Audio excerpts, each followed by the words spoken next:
Okay, so how do you explain something absolutely massive, something, truly epic, using things you can find around your house? Well, today we're going to try.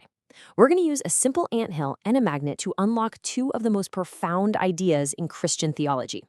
I know it sounds a little out there, but trust me on this, it's going to make sense. I mean, that's a huge leap, isn't it? An anthill all the way to the heavens? But that's exactly the journey we're about to take. And you'll see how these super simple objects don't just explain the story, they really bring it to life in a way you might have never thought of before.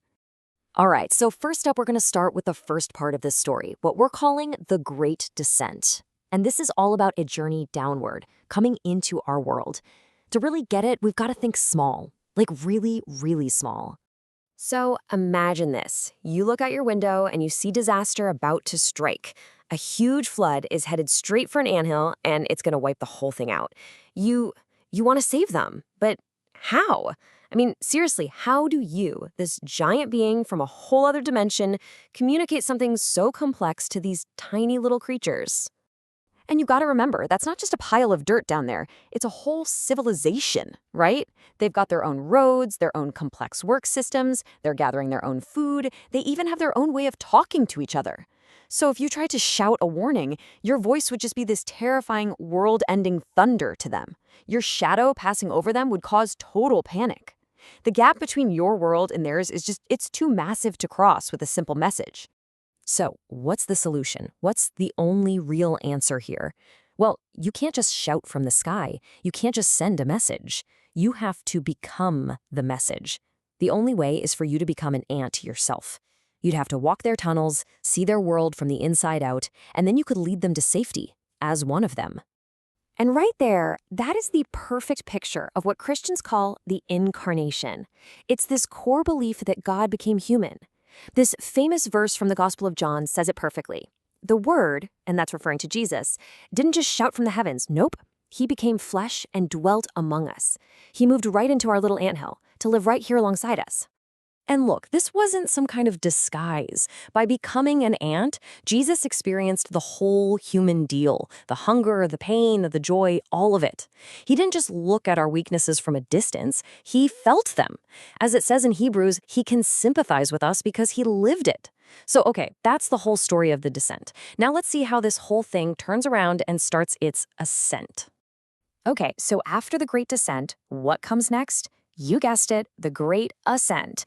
We're shifting gears now. We're moving from a story about coming down to a story about being pulled up. And for this part, our illustration's going to move from biology over to physics. All right, let's do a little thought experiment right now. Just picture a table in front of you, and it's scattered with all sorts of random stuff. You got some wooden toothpicks, little bits of plastic, some scraps of paper, and a few metal safety pins. Got that picture? Okay, now imagine you take a really powerful magnet and you just hover it right over that whole collection. What happens? Well, you know exactly what happens, right? The wood, the paper, the plastic, they don't even twitch, they just stay put. But the safety pins, whoosh, they leap up, pulled by this force they just can't resist. And why? It's not magic, it's because they have something inside of them, a metallic nature that is just designed to respond to that magnet. So, let's break this metaphor down piece by piece. In this whole picture, the magnet, that's Christ. And that invisible force, the thing that's pulling everything up, that's resurrection power. The metal objects, the safety pins, well, those are the believers, people who have that new nature inside them. And the toothpicks and the plastic, they represent those who don't. And that sudden upward pull, that's a picture of the event that Christians call the rapture. And this isn't just some clever idea we cooked up. It's pulled right from Scripture. The Apostle Paul in 1 Thessalonians describes this moment where believers are literally caught up to meet the Lord in the air. Our magnet analogy, it just helps us kind of feel what that might be like, that irresistible pull that's based on what's on the inside. Okay, so if believers are the metal objects in this analogy, what does that actually mean? What does it look like to be spiritually responsive? To be, spiritually charged and ready for that magnetic pull? So how does a person stay, for lack of a better word, magnetized? Well, the source material points to practices like prayer, worship, reading scripture, the core disciplines. And the key thing to get here is that this isn't about earning your way up. It's about maintaining that metal nature that you already have. keeping it strong and responsive and not letting it get covered in, let's say, spiritual rust. And, this analogy goes even deeper because think about it. Not all metal is the same, right? You could have a piece of strong iron that just flies up instantly. That's a great picture of mature believers who are walking really closely with God. But then you might have some other pieces that are just weakly magnetized. They kind of stir a little bit, but they don't really jump. This could represent believers who are maybe spiritually dull or distracted by things. But here's the crucial distinction. It's still about being metal versus non-metal. Only the ones with that core nature inside them respond at all.